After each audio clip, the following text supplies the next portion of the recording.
इतने सारे offline students को एक साथ मेहंदी सिखाते हो क्या आप? जी नहीं, इस वीडियो को शुरू से देखिए। तो आज ऑफलाइन स्टूडेंट्स का डे 1 है, तो मैंने पहले से ही सब मेहंदी किट रेडी करके रख दी है।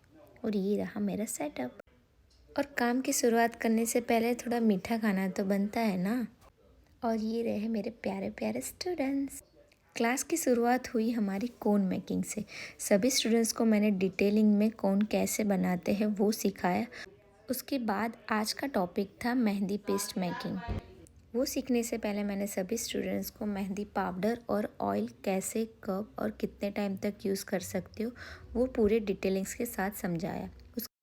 उसके बाद एक कंटेनर में mehndi powder, sugar, water and essential oil अच्छे से मिक्स करके मैंने मेहंदी पेस्ट बना ली।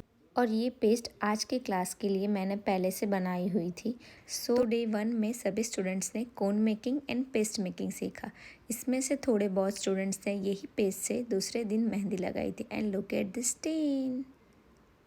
ने હવે મળીશું મારા બીજા વિડીયોમાં. બાય.